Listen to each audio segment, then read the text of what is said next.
Can I tell you something? I used to get scammed as a child. Not emotionally, not spiritually, but financially, repeatedly, by a man who sold tortillas.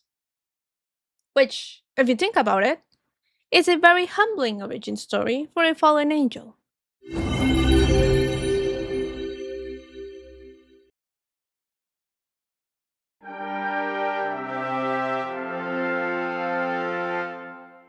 Hello, my little mortals. Good morning, my lord's creatures, and emotionally exhausted angels among you. Welcome back to my beautiful, tiny, slightly cursed corner of the internet. If you're new here, hi, I'm Lynette, former celestial being, current a storyteller, and full time victim of my own life decisions. This is where I share stories, corporate, chaotic, and occasionally deeply embarrassing, so that you can feel better about your own life choices. And today, we're talking about how I learned that I'm not built for casinos. But to understand that, we need to go back, far back, to a time when I was small, round, and intellectually betrayed by numbers. I was around 5, 6, 7 years old, maybe? I truthfully don't remember, so let's go with 7 years old. A tiny, chubby little angel. More chubby than anything. Soft, innocent, and most importantly, absolutely useless at math. Let's just say I was mathematically challenged. And I don't mean like, oh, I struggled with algebra. No. I mean the kind of math where someone looks at you and says, if it costs 8 and I give you 20, how much change should I get? At that moment, my brain just disconnects from reality. The lights are on, but the angel has left the body. Now, here's an important part. I didn't struggle with math in general. Give me time and I could figure it out. But if you're pressuring me, a stranger staring at me, and a line forming behind me, boy, it was over for me and it hasn't even started. So, my mom will send me to the local store. And when I say local, I really mean it. Like, it was 2 houses down. Two. I could still see my house from the door. And yet, somehow, that short journey turned into a financial tragedy every time. There was this old man running the store, and listen, I am a being of light. I believe in kindness, I believe in forgiveness. But that man saw a small, confused child and thought, oh, yes, profit. So my mom gives me 20 pesos. I go in, I buy something that costs 8. Now, logically, we all know the answer. You get 12 back. Simple. Divine, even. What did I get? 10. Every single time. And the worst part, I knew something was wrong, but not enough to defend myself or ask questions. I just felt. I just, I could feel it inside of me. Moving on. So I will walk back home, holding my little coins, trying to convince myself. Maybe this is correct. Maybe numbers change. I don't know. Maybe I'm the problem. And my mom will look at the money and you could just see it. The moment of realization. That slow inhale, and I knew it was over. The face of not again energy. She'll march back to the store with the fury of 1,000 suns, demanding the missing coins, of course. And I'll be behind her like a little puppy that just got scolded. And this happened multiple times. Like enough times that it stopped being a mistake and became a business model. Eventually, my mom adopted. She said, okay, new strategy, no more change, and no more risk. If something costs 8, you take 8. Exactly 8. Nothing more, nothing less. My mom was a genius.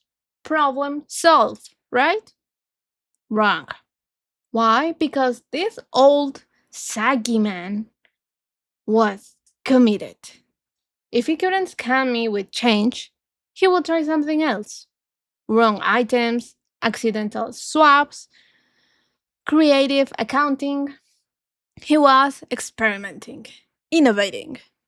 And I, once again, was just there, a participant in an economy system I did not fully understand. But then he arrived. My brother. Older, smarter, annoyingly competent. Think Malcolm in the Middle kind of kid? That's him. Where I saw numbers and felt fear, he saw numbers and felt joy, which is already suspicious, to be honest. So, after enough incidents, a new rule was created. I was no longer allowed to go to the store alone. If I wanted to go, I needed an escort, a guardian, if you will, which was definitely my brother.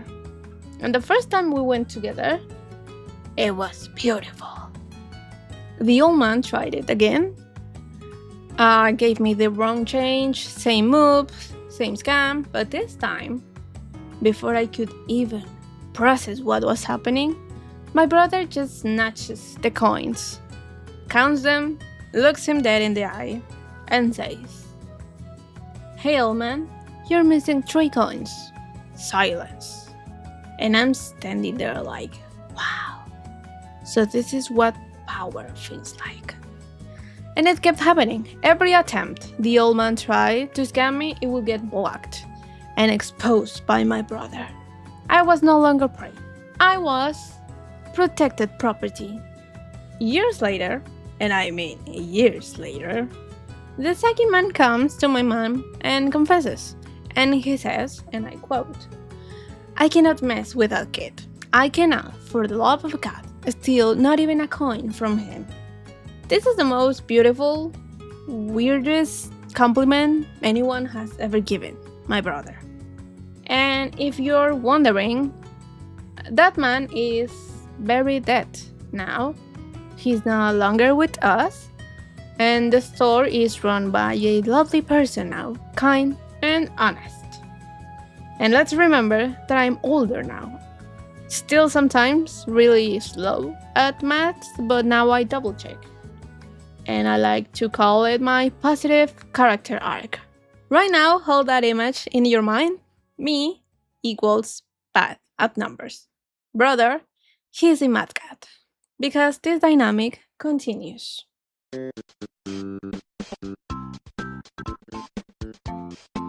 We used to visit my grandma, and near her house there was another local store, but this store had something special.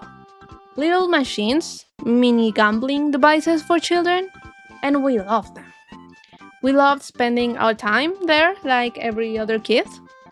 You probably know the machine, the little ones where you put in a coin and light runs around in a circle and then it lands on something, and if you guessed right, you win. They're like mini casino machines for children. I truly hope you know what I'm talking about, because I don't know the name. But moving on. Here's an interesting part. My grandma will give us coins to play and go to the store. She'll give me 3 coins, and my brother 12. And yes, before you ask, yes, that is favoritism. And yes, I noticed. But in her defense, she knew something I didn't. We'll go to the machines, and my brother will say, "You go first." And I always thought, oh wow, how kind. What a generous soul.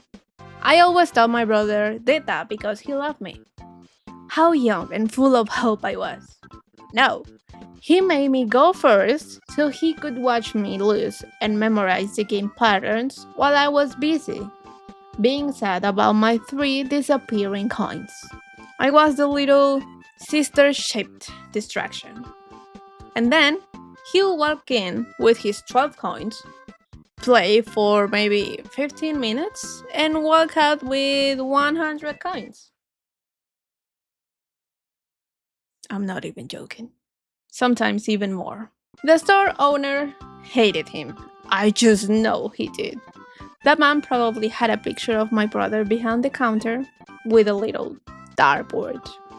Looking back, it's honestly impressive. A little concerning, nonetheless, but still impressive.